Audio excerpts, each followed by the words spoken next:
billahi minasyaitonir rajim. Bismillahirrahmanirrahim. Alhamdulillahi rabbil alamin.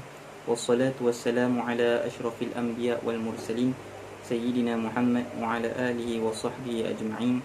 Qala rabbi shrah li sadri wa yassir li amri wahlul 'uqdatam min lisani yafqahu qawli.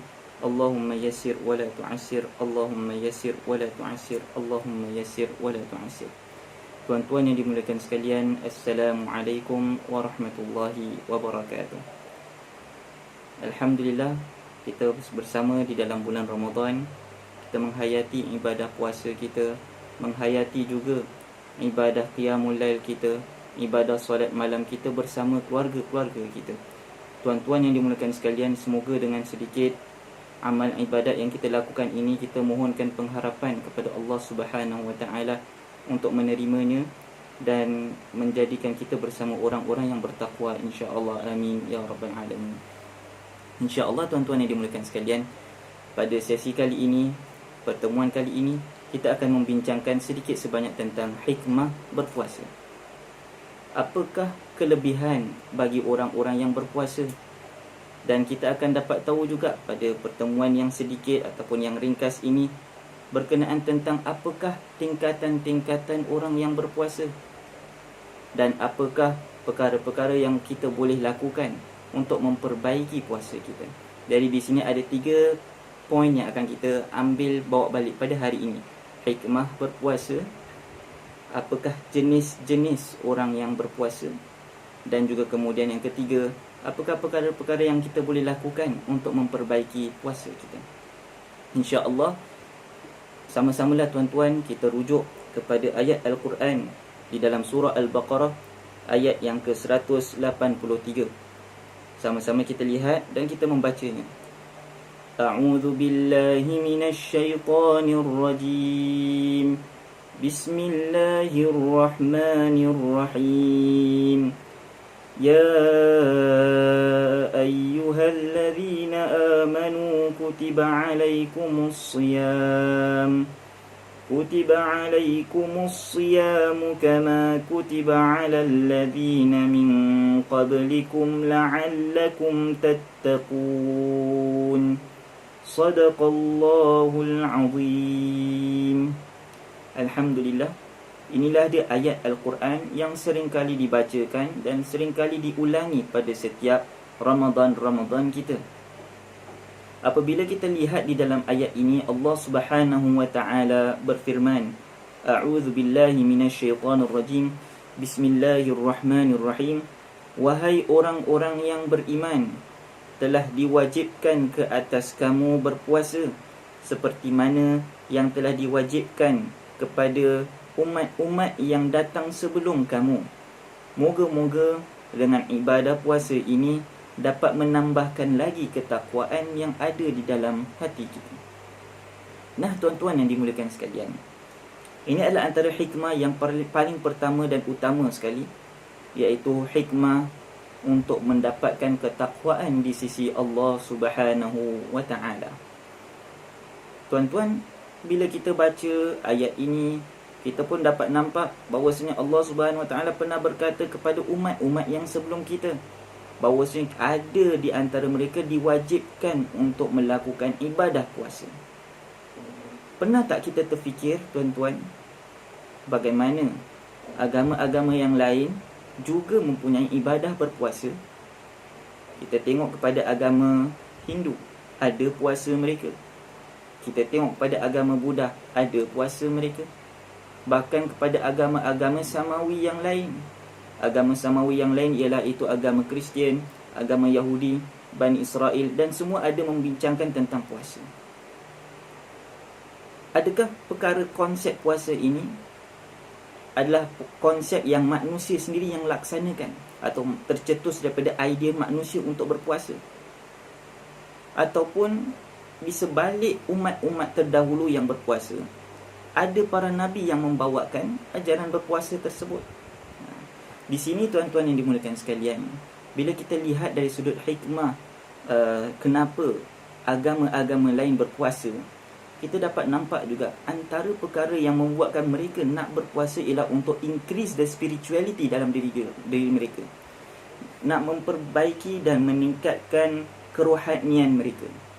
Bahkan kalau kita tengok di dalam agama-agama yang terdahulu, agama kuno, Jawa kuno, pun kita nampak ada puasa mutih, yang mana mereka hanya makan beberapa makanan-makanan yang tak ada kehidupan di dalamnya. Contohnya nasi, beras. Mereka hanya makan perkara-perkara tersebut, tetapi mereka tidak makan benda-benda yang berdarah. Bahkan kalau kita tengok agama-agama yang lain juga, antara perkara-perkara yang mereka lakukan untuk berpuasa ini untuk mencapai ketenangan hati dan juga untuk mencapai spiritual awareness. Tuan-tuan yang dimuliakan sekalian, dalam agama Islam, baginda Rasulullah sallallahu alaihi wasallam juga pernah menganjurkan kita untuk melakukan ibadah berpuasa. Bahkan sebelum datangnya bulan Ramadan Al-Mubarak, ataupun sebelum diwajibkan puasa Ramadan, kita dapat nampak bahawasanya Rasulullah sallallahu alaihi wasallam menyuruh para sahabat untuk sama-sama berpuasa pada setiap bulan 3 hari. Nah, tuan-tuan yang dimuliakan sekalian, apabila datangnya, kalau kita tengok setiap bulan 3 hari, dan anggaranlah kalaulah ada 12 bulan, maka kita dapat tahu anggaran dalam 36 hari kita berpuasa. Tetapi perkara tersebut dah digantikan dengan bulan Ramadan, yang mana kita berpuasa 1 bulan lamanya, yang mana dia punya kesan dia, puasa dia tu berturut-turut, consecutive days. Beza dengan syariat sebelum Rasul berhijrah ke Madinah, iaitu sebelum ada wajibnya puasa bulan Ramadan. Mereka berpuasa kadang-kadang 3 hari berturut-turut pada hari Ayyamul Bid, ataupun hari-hari putih, iaitu hari bulan mengambang, 13, 14, 15 bulan hijrah. Tuan-tuan yang dimuliakan sekalian, kesan apabila kita berpuasa lat-lat, kesan apabila kita berpuasa selama 1 bulan berterusan, dia ada memberikan impak dalam jiwa kita. Justru itu, bila kita berpuasa, tuan-tuan, apa yang kita lakukan selalunya? Kita akan jaga makan minum kita, kita akan jaga mata kita, kita akan jaga telinga kita, anggota badan kita, kita akan jaga juga perbuatan kita daripada mengherdik orang dan sebagainya. Ini semua seakan-akan dia adalah satu madrasah, satu institut yang mengajar kita untuk renovate ataupun untuk sentiasa memperbaiki diri kita. Bila datang bulan Ramadan je, dia akan seakan-akan dia adalah satu washing machine untuk membersihkan diri kita. Justru itu, tuan-tuan yang dimuliakan sekalian, hikmah yang pertama daripada bulan Ramadan ataupun puasa Ramadan ialah untuk menambahkan lagi ketakwaan di dalam hati kita. Kita kalau lihat tuan-tuan yang dimuliakan sekalian, antara perkara yang dapat terlahir daripada hikmah Ramadan ialah kita akan mendapatkan rasa belas kasih sayang antara kita dengan orang-orang yang tidak berkemampuan seperti kita.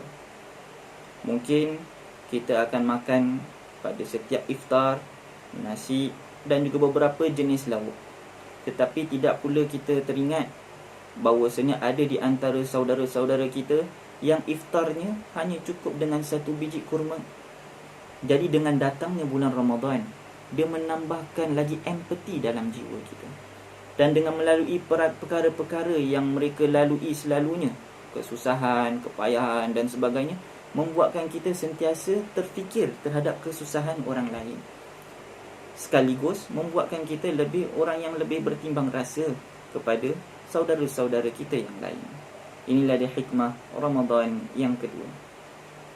Tuan-tuan yang dimuliakan sekalian, apabila kita dah merasakan sifat kemanusiaan, sifat keperluan untuk membantu saudara-saudara kita, kita pun dapat tahu juga bahawasanya apabila kita menjaga makanan kita, kita akan dapat rasa badan kita ni lebih sihat.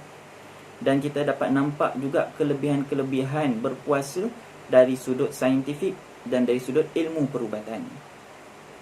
Ini adalah khusus untuk orang yang umum lah, orang yang tidak ada sakit ataupun orang yang sihat seperti biasa.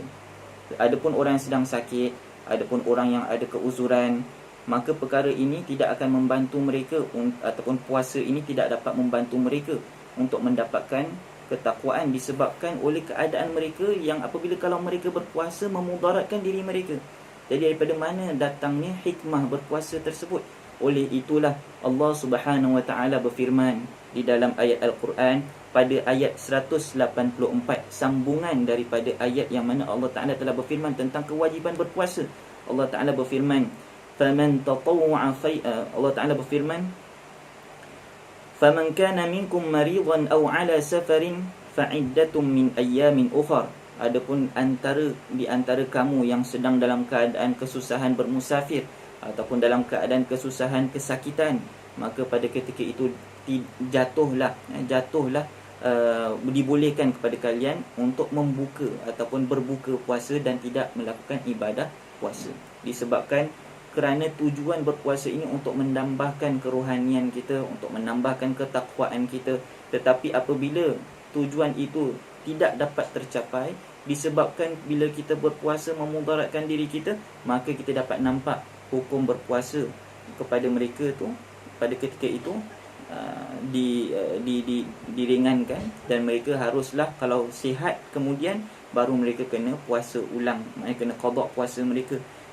Kalaulah mereka memang tidak dapat berpuasa sampai bila-bila, maka digalakkan untuk ataupun diwajibkan ke atas mereka untuk melakukan ibadah fidyah. Tuan-tuan yang dimuliakan sekalian, inilah di antara hikmah yang dapat kita raih dan dapat kita ambil faedah tentang ibadah puasa ini. Yang pertama iaitu tentang menambahkan ketakwaan dalam jiwa kita. Yang kedua iaitu memberikan pengertian antara kita dengan orang-orang yang lebih susah daripada kita. Dan kemudian yang ketiga, dia memberikan kita kesan-kesan positif dari sudut kesihatan badan kita. Hatta tuan-tuan yang dimuliakan sekalian, kalau kita tengok ada beberapa kajian-kajian ulama tentang kehidupan haiwan, yang mana haiwan ini apabila mereka sakit, mereka akan berpuasa. Bahkan Imam An-Nawawi rahimahullah juga ada menyebutkan, kalaulah nak memperbaiki kesakitan yang ada di mata, berpuasalah selama 40 hari. Bahkan ada juga atibah ataupun doktor-doktor yang pada ketika itu mengatakan keluarnya satu istilah, tasumu tasihu, berpuasalah kamu akan sihat. Ini adalah antara istilah-istilah doktor-doktor pada ketika itu, pada zaman-zaman medieval Islam, tuan-tuan yang dimuliakan sekalian. Jadi ini adalah antara perkara yang kita dapat nampak daripada perkara-perkara hikmah-hikmah ini untuk memupuk kita untuk jadi orang yang lebih bertakwa. Imam Al-Ghazali rahimahullah mengatakan di dalam beberapa buku-bukunya yang lain tentang tingkatan-tingkatan orang yang berpuasa. Dah tuan-tuan yang dimuliakan sekalian, disebabkan inilah kita akan bincangkan juga dengan topik ini tentang hikmah berpuasa kepada topik tingkatan-tingkatan orang yang berpuasa ataupun jenis-jenis orang yang berpuasa. Inilah ada segmen kita yang kedua tentang ataupun topik yang kita nak bahaskan tentang tingkatan orang yang sedang berpuasa. Imam Al-Ghazali membahagikan kepada 3 tingkatan. Tingkatan yang pertama dinamakan sebagai puasa orang awam, yang mana puasa orang awam hanya menitik beratkan dari sudut apakah perkara-perkara yang membatalkan puasanya sahaja, tanpa menitik beratkan dari sudut hikmah berpuasa, iaitu untuk mendapatkan ketakwaan di sisi Allah Subhanahu wa taala. Kualiti berpuasa untuk orang-orang yang hanya sahaja menitik beratkan tentang hukum fikih dari sudut puasa tersebut, mungkin mereka akan terlepas ganjaran-ganjaran yang akan diberikan kepada orang-orang yang berpuasa. Contohnya kita dapat nampak di dalam beberapa riwayat daripada baginda Rasulullah sallallahu alaihi wasallam, kalaulah mereka tidak dapat jaga lidah mereka daripada berbicara yang tidak elok, maka tiadalah puasa bagi mereka. Yang dimaksudkan di sini ialah tiada pahala puasa buat mereka. Samalah juga dengan beberapa keadaan orang yang apabila mereka berpuasa tetapi mereka melanggar amal-amal ibadat Islam yang lain yang tidak mendatangkan sifat takwa, juga mendapatkan bahawasanya pahala puasa mereka itu habis, lenyap, haba'an mansura, secara berterbangan, tiada apa-apa faedah. Inilah dia type yang pertama, orang yang berpuasa hanya disebabkan menjaga makan dan minum daripada melepasi rongga mereka. Jenis yang kedua orang yang berpuasa ialah mereka yang berpuasa dengan menjaga diri mereka daripada melakukan perkara yang haram. Mereka mengetahui bahawasanya hikmah berpuasa adalah untuk mendapatkan keredaan Allah dan untuk mendapatkan ketakwaan Allah Subhanahu wa taala. Orang-orang ini dia akan berpuasa bukan hanya saja berpuasa perutnya, menjaga daripada makan dan minum, bahkan mereka akan jaga mata mereka, telinga mereka, lidah mereka, kata-kata mereka, perbuatan mereka, hatta juga pergaulan mereka dengan masyarakat. Ini adalah puasa jenis yang dinamakan sebagai puasa khawas, mengikut kepada istilah Imam Al-Ghazali rahimahullah. Dan istilah Imam Al-Ghazali ini berdasarkan kepada ayat Al-Quran yang telah saya kongsikan tadi. Tujuan berpuasa untuk bertakwa. Justru itu, apabila kita lihat juga dari sudut sejarah, ya tuan-tuan yang dimulakan sekalian, Sayyidatina Maryam apabila mendukung anaknya yang baru lahir, Nabi Isa alaihissalam, memasuki kampungnya, Sayyidatina Maryam berkata, "Inni nadartu lirrahmani sawma falan ukallima al-yawma insiya." Sesungguhnya aku sedang berpuasa dan disuruh itu aku berpuasa daripada berkata-kata. Jadi bentuk puasa umat-umat yang terdahulu berbeza, ya tuan-tuan. Jadi disebabkan ini kita dapat nampak kesan puasa bukan sahaja kesan puasa dari sudut makan dan minum, tetapi kesan puasa juga adalah mungkin dengan jaga tutur kata kita, dengan jaga mata kita, dengan jaga telinga kita. Disebabkan perkara-perkara ini dan juga disebabkan hadis-hadis Nabi yang mengatakan kalaulah mereka mencaci maki, mereka bergaduh, kalaulah mereka melakukan perkara-perkara maksiat, maka tak ada puasa bagi mereka. Itu menunjukkan tentang apa tuan-tuan? Tentang pahala puasa. Jadi untuk menjaga pahala puasa, untuk menjaga kerohanian kita ketika puasa, adalah lebih baik dengan kita juga menjaga dan kita berpuasa mata anggota badan kita. Ini adalah antara jenis orang yang kedua dalam berpuasa, iaitu orang khawas. Adapun jenis orang yang ketiga dalam berpuasa, kita dapat nampak mereka adalah di antara orang-orang yang disebutkan oleh Imam Al-Ghazali sebagai orang al-khawasul khawas, orang yang lebih mengabdikan diri mereka kepada Allah Subhanahu wa taala. Mereka pastikan bahawasanya bukan hanya anggota badan mereka yang berpuasa, tetapi juga hati mereka juga sedang berpuasa, iaitu hati mereka sedang berpuasa daripada terpaut kepada selain daripada Allah Subhanahu wa taala. Ini membawa erti setiap urge untuk melakukan sesuatu perkara disebabkan oleh Allah Subhanahu wa taala, disebabkan ingin mendapatkan keridaan Allah Subhanahu wa taala. Bukan hanya mereka menjaga mata mereka daripada melihat yang haram, tetapi mereka kontrol setiap pergerakan badan mereka ini dengan mereka kontrol hati mereka. Jadi dengan mereka sentiasa mengingati Allah Subhanahu wa taala dalam setiap saat, dan pada waktu yang sama juga mereka menjadikan setiap niat yang mereka nak buat tu kerana Allah Subhanahu wa taala. Inilah yang dimaksudkan dengan yang Imam Al-Ghazali istilahnya yang ketiga, iaitu puasa khawasul khawas. Tuan-tuan yang dimuliakan sekalian, apabila kita melihat daripada mana datangnya pandangan Imam Al-Ghazali tentang puasa khawasul khawas, kita dapat nampak dalam berbagai bentuk ayat-ayat Al-Quran, yang mana apabila Rasulullah sallallahu alaihi wasallam dalam keadaan susah, keadaan yang diuji, Rasulullah hatta berkata, bila Rasulullah dikejar oleh orang-orang Quraisy, sampaikan Rasulullah sallallahu alaihi wasallam dan juga Sayyidina Abu Bakar bersembunyian di dalam sebuah gua. Hatta pada ketika itulah Sayyidina Abu Bakar dalam keadaan ketakutan, Rasulullah berkata apa? La takhaf, innallaha ma'ana. Wahai saudaraku, wahai Abu Bakar, janganlah kamu sedih, sesungguhnya Allah bersama kita. Menghubungkan diri kepada Allah Subhanahu wa taala pada setiap masa dan setiap waktu. Inilah dia baginda Rasulullah sallallahu alaihi wasallam. Bahkan banyak juga ayat-ayat yang mengatakan alladzina yadhkurunallaha qiyaman wa qu'udan wa 'ala junubihim, yang sentiasa mengingati Allah dalam keadaan berdiri, dalam keadaan duduk, dalam keadaan berbaring. Hatta tuan-tuan yang dimuliakan sekalian, bila Rasulullah nak tidur juga, Rasulullah berkata apa? Allahumma inni wada'tu jambi. Ya Allah, sesungguhnya aku nak letakkan badan aku ni. Lihat bagaimana Rasulullah hatta nak tidur pun mengingatkan dirinya kepada Allah Subhanahu wa taala. Justru itu Imam Al-Ghazali mengeluarkan daripada melihat kepada hadis-hadis dan ayat-ayat ini, mengeluarkan jenis puasa yang ketiga adalah antara mereka yang berpuasa bukan hanya menjaga mata mereka, telinga mereka daripada melakukan perkara-perkara yang maksiat, tetapi juga menjaga hati mereka daripada terpaut kepada selain daripada Allah Subhanahu wa taala. Inilah dia antara perkara yang dinamakan sebagai tingkatan-tingkatan orang yang berpuasa. Justru itu tuan-tuan yang dimuliakan sekalian. Sekarang ini kita sedang di dalam bulan Ramadan, hendak berpuasa pada pagi hari, hendak berterawih pada malam hari. Apakah perkara yang kita boleh lakukan? Mungkin kita susah nak jadi orang yang paling the elites yang Imam Al-Ghazali katakan itu khawasul khawas. Tapi perkara itu tidak mustahil untuk kita. Bagaimana kita untuk mempermudahkan diri kita mencapai perkara tersebut? Maka itulah di sini saya kongsikan dengan anda, dengan tuan-tuan yang dimuliakan sekalian, 3 perkara yang mungkin kita boleh ambil pada ketika ini insya-Allah.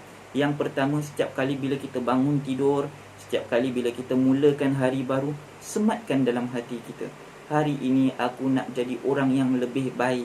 Hari ini akulah nak elakkan diri daripada melakukan perkara dosa. Hari ini aku nak jadi orang yang lebih berharga daripada hari yang lepas. Inilah dia poin yang pertama, perbetulkan niat. Jadi tuan-tuan, bila kita bangun pagi nak sahur, kita dah sahur tu kita doa, ya Allah, jadikanlah hari aku ni hari yang baik. Jadikanlah keadaan aku ni yang nak berpuasa ni keadaan yang lebih baik daripada hari yang semalam. Ni yang pertama. Yang kedua tuan-tuan, muhasabah. Kita pastikan apakah perkara-perkara yang kita buat silap. Kita jangan lihat kepada kebaikan kita. Kenapa? Kalaulah kita lihat kepada kebaikan kita, pertama, takut-takut kita tertipu dengan kebaikan kita. Wallahu a'lam bissawab. Adakah perkara itu yang kita lakukan ikhlas betul-betul kerana Allah ataupun sebaliknya? Jadi yang paling penting tuan-tuan ialah lihat dari sudut keburukan kita. Bila kita menjaga diri kita daripada keburukan, secara tak langsung kita mendekatkan diri kita kepada kebaikan. Jadi setiap hari kita muhasabah. Jadi tuan-tuan yang dimuliakan sekalian, ini adalah antara hikmah ataupun antara perkara yang boleh kita lakukan pada bulan Ramadan ini untuk memperbaiki diri kita, muhasabah diri. Kemudian yang ketiga tuan-tuan, ikhtiar. Apa dia? Ikhtiar. Imam Al-Ghazali pernah juga mengatakan, tiada perkara yang dapat mengelakkan kita daripada melakukan perkara maksiat, melainkan dengan 2 perkara, iaitu ilmu kita terhadap maksiat tersebut dan kejelekan maksiat tersebut. Bahawasanya kerugian akan ada di dalam setiap maksiat yang kita lakukan. Perkara kedua yang dapat membantu kita mengelak daripada perkara maksiat ini adalah dengan amalan sifat sabar. Justru itu tuan-tuan, untuk sabar ni kita perlu melaksanakannya. Jadi untuk nak melaksanakannya, ini yang dinamakan sebagai ikhtiar. Kita kena buat. Kita tak boleh duduk fikir aku nak gini, tapi kita tak buat apa-apa. Tidak. Tapi kita kena ke depan dan kita kena mengurat langkah, mulakan perubahan tu daripada diri kita sendiri insya-Allah. Jadi justru itu tuan-tuan, bagi untuk memudahkan kita, setiap hari kita perbaiki niat kita. Dan kemudian kita muhasabah diri kita, apa yang aku dah tersilap dalam puasa semalam. Kemudian yang ketiga, jangan ulangi perkara tersebut, gantikan dengan yang lebih baik. Jadi kalau mungkin kita tengok, semalam aku alhamdulillah tak buat apa-apa perkara dosa. Tapi pada waktu yang sama juga, aku rasa aku banyak meluangkan waktu. Mungkin waktu yang aku luangkan tu tidak mendatangkan apa-apa manfaat. Mungkin pada hari ini aku cuba memperbaiki diri aku dengan menambahkan amalan-amalan soleh. Jadi inilah dia sedikit sebanyak pertemuan kita pada kali ini. Pertemuan yang ringkas, padat, dan moga-moga kita dapat mengamalkan ilmu yang kita pelajari pada hari ini. Jadi kita dapat tahu pertama, hikmah berpuasa, iaitu untuk mencapaikan ketakwaan diri kepada Allah Subhanahu wa taala. Dan kemudian yang kedua ialah hikmah yang kedua ialah kita dapat merasakan diri kita di tempat orang-orang yang lebih susah daripada kita. Perkara yang ketiga, kita dapat nampak bahawasanya hikmah berpuasa ini juga memberikan kesan kepada kesihatan badan kita. yang mana kesihatan badan kita mempunyai kaitan yang kuat dengan kesihatan jasmani dan rohani kita. Contoh saya berikan, kalaulah seseorang itu sihat, maka dia akan rasa lebih happy. Tetapi kalaulah katakan orang tu penuh dengan penyakit dan dirudung dengan bermacam-macam masalah badan dia sendiri, dia akan memberi kesan juga kepada dalamannya. Sebab itulah Rasulullah sallallahu alaihi wasallam selalu meminta dua perkara ini. Allahumma inni as'alukal afwa wal afiyah. Ya Allah, aku mohon kepada engkau keampunan dan kesihatan. Inilah dia kesihatan batiniyah, kesihatan jiwa kita iaitu keampunan, kesihatan badan kita iaitu afiah, kesihatan yang jauh daripada apa-apa penyakit. Ini adalah hikmah Ramadan yang pertama, hikmah puasa yang pertama. Hikmah perkara yang kedua, daripada kita dah tahu hikmah tentang puasa tersebut untuk mencapaikan ketakwaan, kita dapat nampak cara orang mendapatkan ketakwaan tersebut dalam berpuasa ada 3 golongan. Satu golongan yang hanya sahaja melihat dari sudut pantang larang berpuasa, tak boleh makan, tak boleh minum. Yang lain mereka tak memandangnya. Jenis orang yang kedua, mereka melihat bahawasanya puasa ini untuk mencapai ketakwaan. Justru itu mereka menjaga juga anggota badan mereka. Orang yang ketiga, mereka melihat bahawasanya untuk mendapatkan ketakwaan yang begitu tinggi di sisi Allah Subhanahu wa taala dan mengikuti baginda Rasulullah sallallahu alaihi wasallam yang sentiasa terhubung dirinya kepada Allah Subhanahu wa taala, mereka cuba memperbaiki niat mereka, hati mereka, anggota batiniyah mereka daripada melaksanakan perkara-perkara yang melupakan Allah Subhanahu wa taala. Justru itu tuan-tuan yang dimuliakan sekalian, daripada 3 perkara ini kita dapat nampak sekarang ni kita dekat mana. Bila kita nak tahu kita dekat mana, perlulah kita cek muhasabah diri. Nak memperbaiki diri pula, dah tahu kita dekat mana, nak memperbaiki, perbaiki niat kita. Bila kita dah perbaiki niat kita, secara tak langsung kita perbaiki amalan ikhtiar kita. Jadi tuan-tuan yang dimuliakan sekalian, semoga dengan perkongsian yang singkat dan ringkas dan padat ini, kita mendapatkan keridaan di sisi Allah Subhanahu wa taala, kita dapat amalkan, dan moga-moga Allah Subhanahu wa taala terima puasa kita insya-Allah. Wallahu ta'ala a'la wa a'lam bis-shawab. Sekian, assalamualaikum warahmatullahi wabarakatuh.